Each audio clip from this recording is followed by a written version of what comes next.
नमस्कार बच्चों, आपका अपने YouTube चैनल मैथ पावर में आपका स्वागत है।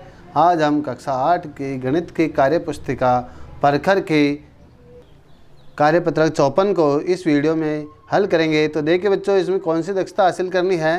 तो दक्षता है लघुत्तम समापरिवर्त्य, जिसे हम LCM बोलते हैं, और महत्तम समापरिवर्तक HCF की समझ इसमें बनानी है। तो देखिए बच्चों, पहला प्रश्न आपके सामने है। नीचे लिखी संख्याओं में से 3 और 5 के समान गुणजों पर गोल घेरा लगाइए। 3 और 5 के समान गुणज, तो आपको क्या करना है, सबसे पहले समान गुणज का मतलब है इसमें एलसीएम ज्ञात करना है। लैसे पे कैसे ज्ञात करते हैं, देखो 3 और 5 दोनों अभाज्य संख्या ही है, अभाज्य। तो इन दोनों को आपस में क्या कर देंगे, हम गुणा कर देंगे। तो 3 और 5 को गुणा करेंगे तो क्या आएगा, इनका पहला समान गुणज 15 आएगा। फिर 15 के गुणजों को आप करते जाइए तो आपके क्या आ जाएगा, 3 और 5 के समान गुणज आ जाएंगे। तो देखिए इसमें ये पहले 15 आया, पहली जो आपकी समान गुणज संख्या है वो 15। फिर देखिए आगे की किसी भी संख्या में आपके 3 और 5 का भाग नहीं जाता है, यानी कि दोनों का भाग जाना चाहिए। तो देखिए 15 में जा रहा है, 3 का भी जा रहा है और 5 का भी जा रहा है। तो अब देखिए 15 15 दूना 30, तो दूसरी समान गुणज संख्या कौन सी आ गई, 30। फिर 15 से 45, ये देखिए 45, फिर 15 चौक 60, फिर 15 पूर्ण 75 जो इसमें नहीं है। तो केवल 4 संख्या ही है जो 3 और 5 के समान गुणज है। तो 15, 30, 45 और 60। फिर देखिए आगे प्रश्न नंबर 2, भाग विधि द्वारा 24, 30 और 18 के लघुत्तम समापरिवर्त्य ज्ञात कीजिए। यानी कि LCM ज्ञात करना है। क्या ज्ञात करना है, LCM। तो देखिए इसमें क्या होता है, जैसे ये आपको बता रखा है, इसमें उदाहरण के लिए 24, 30, 18 तीनों संख्याओं को हमने यहाँ लिख दिया है और इस रूप में आपको बनाना है।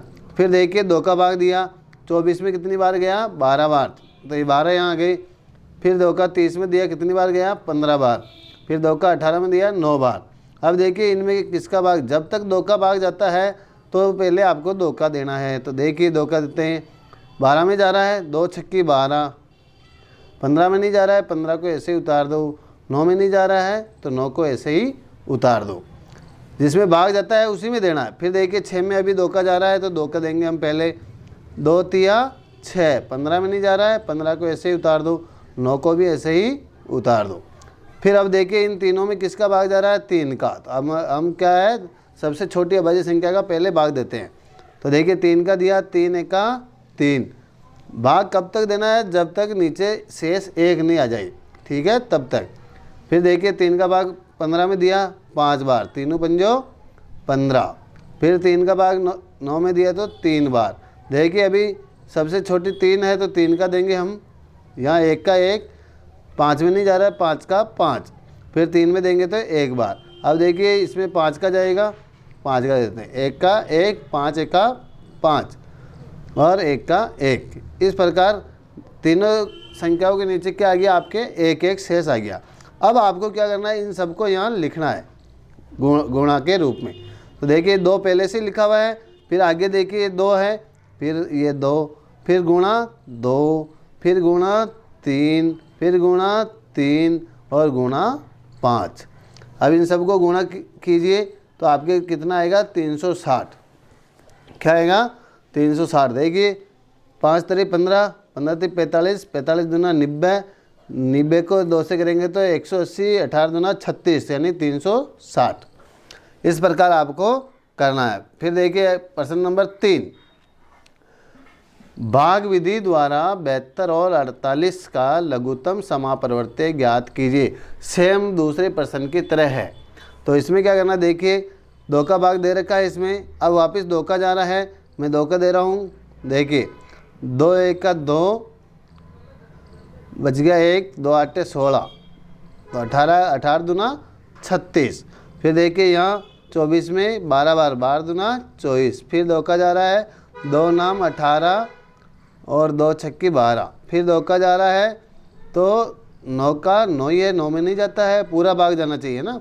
2 का 6 में 3 बार, 2 तिया 6। अब 3 का जा रहा है, 3 3 का 9, 3 1 का 3, वापस 3 का 1 1, ठीक है। अब इनको लिख देंगे यहाँ। तो देखिए 2 है पहले से ही, फिर ये 2, फिर वापस 2 गुणा 2 गुणा 3 गुणा 3। इस प्रकार आपको इन सबको गुणा करोगे तो क्या आएगा आपके 144। फिर देखिए प्रश्न नंबर 4, लास्ट प्रश्न है इस कार्यपत्रक का। महत्तम समापरिवर्तक ज्ञात कीजिए। इससे पहले प्रश्नों में हमने एलसीएम ज्ञात किया, अब इसमें आपको क्या करना है, HCF ज्ञात करना, यानी कि महत्तम समापरिवर्तक। तो ये क्या होता है, सबसे बड़ी या सबसे बड़ा उभयनिष्ठ गुणनखंड। यहाँ आप लिख सकते हो HCF क्या होता है, सबसे बड़ा उभयनिष्ठ गुणनखंड। तो देखिए ये पहला उदाहरण दे रखा आपको कि 28 के गुणनखंड कौन कौन से हैं। एक गुणनखंड वो होते हैं जिस इन सब का भाग इसमें जाता है। 28 में 1 का भी जाता है, 2 का भी जाता है, 4 का भी जाता है, 7 का भी जाता है, 14 का भी जाता है और 28 का भी जाता है। फिर 24 में भी देखिए 1 का, 2 का, 3 का, 4 का, 6 का, 8 का, 12 का। अब उभयनिष्ठ का मतलब जो दोनों में ही कॉमन हो। तो देखिए क्या क्या है, एक है, एक दोनों में ही है, एक तो सभी में आएगा, 2 दोनों में ही है, फिर इसमें 4 है, इसमें भी है। अब फिर आगे और कुछ नहीं है, देखिए नहीं है ना, 7 इसमें नहीं है, 14 इसमें नहीं है, इसमें 28 है, इसमें नहीं है। ठीक है, तो दोनों में सबसे बड़ा उभयनिष्ठ कौन सा है, 4। तो यहाँ इसका HCF क्या है, 4, ये आपके 4। ठीक है, अब देखिए आपको यहाँ करना 35। अब 35 में किस किस का भाग जाता है, तो देखिए 1 का तो सभी में जाता है, तो 1 आ जाएगा। फिर 35 में 5 का जाएगा, किसका, 5 का। फिर 7 का भाग जाना चाहिए ना, 5 का भाग दोगे, 5 7 35, 7 5 35। फिर 35 का 35 में जाएगा। 21 में देखिए 1 का जाता है, 3 का जाएगा, 3 7 21, वापस 7 का जाएगा और फिर 21 का जाएगा। तो अब देखिए इन दोनों में उभयनिष्ठ कौन सा है, 7। 1 और 7 है तो 7 आ गया। तो यहाँ आपके महत्तम समापरिवर्तक क्या आएगा, 7।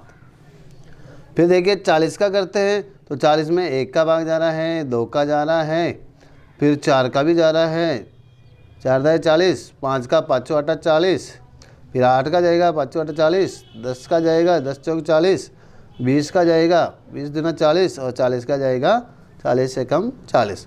उसी प्रकार 18 का करते हैं, तो 1 का जाएगा, फिर 2 का जाएगा, फिर 3 का जाएगा, 6 3 18, 9 2 18 और 18 एकम 18। तो आप देखिए इन दोनों में उभयनिष्ठ क्या आ रहा है, उभयनिष्ठ एक तो 2 आ रहा है, फिर देखिए 4 इसमें नहीं है, इसमें 5 है, 8, यानी और उभयनिष्ठ कुछ भी नहीं है। तो यहाँ आ जाएगा आपके उभयनिष्ठ यानी कि महत्तम समापरिवर्तक क्या आएगा, 2। अब देखिए 48 और 32 का, तो 48 में किस किस का भाग जाता है, 1 का जाता है, 2 का जाता है, 3 का जाता है, 4 का जाता है, 6 का जाता है, 8 का जाता है, 12 का जाता है, 16 का जाता है, 24 का जाता है और 48 का जाता है। 32 में देखिए 1 का जाता है, 2 का जाता है, 4 का जाता है, 8 का जाता है, 16 का जाता है और 32 का जाता है। अब देखिए इसमें उभयनिष्ठ देखिए 2 है, एक तो क्या है, ये 2 है, 2 दोनों में है। फिर 4 है, 4 दोनों में है। 8 है, 8 दोनों में है। फिर 16 है, 16 भी दोनों में है। फिर उसके बाद देखिए कुछ है क्या, नहीं है, 16। तो इसमें सबसे बड़ा उभयनिष्ठ गुणनखंड क्या है, 16। तो इसमें क्या आएगा, महत्तम समापरिवर्तक 16। और इस प्रकार आपका कार्यपत्रक 54 पूरा हुआ है। हमारे वीडियो को लाइक एंड शेयर कीजिए। Thank you.